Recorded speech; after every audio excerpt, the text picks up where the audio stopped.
नमस्कार दोस्तों। Sale deed यानी विक्रय पत्र। कोई भी संपत्ति क्रय विक्रय की जाती है तो उसकी रजिस्ट्री अनिवार्य है अगर वह 100 रुपए से ऊपर के मूल्य की है। और भाई जब एक बार किसी प्रॉपर्टी को रजिस्ट्री कर दी जाती है और बाद में पता चलता है कि वह रजिस्ट्री अवैध है, गलत है, वह कूटरचित दस्तावेजों के आधार पर की गई है, फोर्ज है और छल करके की गई है, तो भाई ऐसी रजिस्ट्री को कैंसिल करवाना बहुत ज़रूरी होता है, निरस्त करवाना ज़रूरी होता है। क्योंकि अगर रजिस्ट्री निरस्त नहीं होगी तो भविष्य में इसके दूरगामी परिणाम होंगे और जो काफ़ी आपको क्षति पहुँचा सकते हैं, नुकसान कर सकते हैं। तो सबसे महत्वपूर्ण बात ये आती है कि अगर एक बार कोई प्रॉपर्टी विक्रय करने के लिए रजिस्टर्ड सेल डीड के थ्रू रजिस्ट्री कर दी गई, तो उसे कैंसिल करने के लिए अथॉरिटी किसके पास में है? क्या उसके पास में, यानी उस अथॉरिटीज़ के पास में जिसने रजिस्ट्री के लिए आदेश किया है, यानी रजिस्ट्री एक्ट 1908 के अंतर्गत अगर आप सब रजिस्ट्रार के ऑफिस में या रजिस्ट्रार के ऑफिस में किसी प्रॉपर्टी को रजिस्टर्ड करवाते हैं, तो क्या उसके पास अधिकार है कि वह उस डीड को कैंसिल कर सकता है, या कोई अन्य एडमिनिस्ट्रेटिव अथॉरिटीज़ हैं जो उस सेल डीड को कैंसिल कर सकते हैं, या आपको इसके लिए सेल डीड कैंसिलेशन का सूट फाइल करना होगा सिविल कोर्ट में? पूरी जानकारी इस वीडियो में। और इस संबंध में हॉनरेबल इलाहाबाद हाई कोर्ट के फुल बेंच का एक महत्वपूर्ण जजमेंट है, उसके विषय में भी आपको मैं बताऊंगा। वीडियो में अंत तक बने रहें, तभी दी गई जानकारी आपको पूरी तरह से समझ में आएगी। फ्रेंड्स, जब भी किसी प्रॉपर्टी को बेचने के लिए अगर कोई करार किया जाता है तो भाई चलिए सेल डीड ही उसको एग्जीक्यूट किया जाता है। और अगर 100 रुपए से ऊपर की मूल्य की प्रॉपर्टी है तो उसकी रजिस्ट्री अनिवार्य है। बिना रजिस्ट्री किए हुए वह सेल डीड एग्जीक्यूट नहीं की जा सकती है। तो अगर किसी प्रॉपर्टी को बेचने के लिए आप रजिस्ट्री करवा लेते हैं, एक रजिस्ट्री हो जाती है, तो भाई बाद में ये जानकारी सामने आए कि ये प्रॉपर्टी छल करके कूटरचित दस्तावेजों के सहारे बेची गई है। और अक्सर ऐसा होता है कि किसी दूसरे की प्रॉपर्टी कोई पर्सन बेच देता है, या एक प्रॉपर्टी को कई लोगों को बेच दी गई है।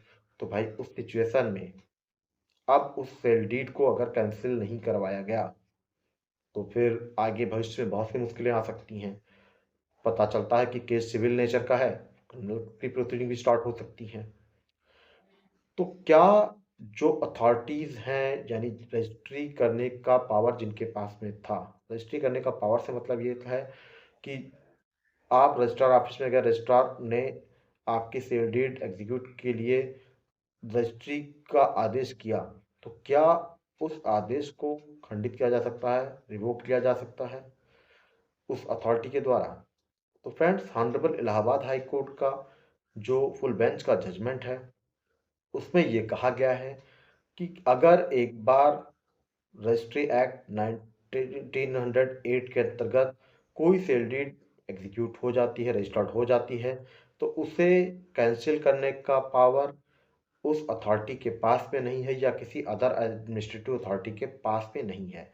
Shrimati Kusumlata versus state of UP and 3 others, honourable Allahabad high court ने 18 मई 2018 को ये जजमेंट दिया है, और जिसके अनुसार कोई भी प्रॉपर्टी या कोई भी सेल डीड उस अथॉरिटी के द्वारा या किसी अदर एडमिनिस्ट्रेटिव अथॉरिटी के द्वारा निरस्त नहीं किया जा सकता है। अगर आप सेल डीड एक बार रजिस्टर्ड हो गई तो उसको कैंसिल करने के लिए आपको सिविल सूट फाइल करना होगा। जरिए सिविल सूट ही आप उस सेल डीड को कैंसिल करवा सकते हैं। स्पेसिफिक रिलीफ एक्ट 1963 के सेक्शन 31 32 में इसकी प्रोसीडिंग प्रक्रिया बताई गई है। और अगर जिस पर्सन को मान लीजिए किसी के फेवर में सेल डीड एग्जीक्यूट की गई, तो उसको जो भी क्षति होती है उसके हर्जाने भुगतान के लिए सेक्शन 33 में प्रक्रिया है। तो ये ध्यान रखिए कि जब भी सेल डीड अगर कूटरचित दस्तावेजों के सहारे छल करके या गलत तरीके से, या किसी की प्रॉपर्टी नहीं है, उसने अपनी प्रॉपर्टी बेचा कर किसी को बेच दिया है, तो कैंसिलेशन के लिए प्रॉपर वे में सिविल सूट ही फाइल करना होगा। बैनामा मनसूखी जिसे उर्दू में कहा जाता है, या सेल डीड कैंसिलेशन का सूट आपको सिविल कोर्ट में फाइल करना होगा। और जैसा कि मैंने बताया कि स्पेसिफिक रिलीफ एक्ट में इसके लिए प्रोसीजर बताया गया है। लेकिन एडमिनिस्ट्रेटिव अथॉरिटीज़ या रजिस्ट्री अथॉरिटीज़ कभी भी सेल डीड एक बार रजिस्टर्ड हो जाने के बाद उसको कैंसिल नहीं कर सकती हैं। उनके पास रद्दकरण का अधिकार, निरस्तीकरण का अधिकार नहीं होता है। ये बात ऑनरेबल इलाहाबाद हाई कोर्ट की फुल बेंच ने अपने जजमेंट में कहा है और इस जजमेंट के आधार पर बहुत से केसेस डिसाइड भी हुए हैं। जजमेंट की डिटेल आपको वीडियो के डिस्क्रिप्शन में मिल जाएगी, आप जजमेंट को देख सकते हैं। और अगर आपका भी कोई ऐसा मैटर है तो भाई ये ध्यान रखिए कि आपको उसके कैंसिलेशन के लिए नहीं, सेल रेट कैंसिलेशन के लिए प्रॉपर वे में सिविल सूट ही फाइल करना होगा सिविल कोर्ट में। कंपेटेंट कोर्ट जो भी है, सिविल जज जूनियर डिवीजन या सिविल जज सीनियर डिवीजन, उनकी अदालत में ही आपको सूट फाइल करना होगा। और उस सिविल सूट यानी बैनामा कैंसिलेशन के सूट के, रजिस्ट्री कैंसिलेशन के सूट के थ्रू ही आप उस रजिस्ट्री को कैंसिल करवा सकते हैं। तो फ्रेंड्स, आज के वीडियो में बस इतना ही। जानकारी महत्वपूर्ण लगी हो तो वीडियो को लाइक करें, चैनल को सब्सक्राइब करें ताकि जो भी वीडियो इस चैनल पर अपलोड किए जाते हैं आपको समय से उनका नोटिफिकेशन मिल सके। हर मंगलवार, हर बृहस्पतिवार, हर शनिवार शाम 6 बजे लॉ से संबंधित जानकारी वाले वीडियोस आपको इस चैनल पर देखने को मिलते हैं। लाइव भी मैं आया करता था हर संडे को, लेकिन कुछ थोड़ा सा लैक ऑफ टाइम की समय नहीं मिल पा रहा है और साथ साथ कुछ नेटवर्क इश्यूज भी हैं, इस वजह से मैं लाइव नहीं आ पा रहा हूँ। लेकिन कोशिश करूंगा कि कुछ टाइम के अंतर्गत अंदर ही मैं लाइव आने का प्रयास करूंगा। फ्रेंड्स, जय हिंद,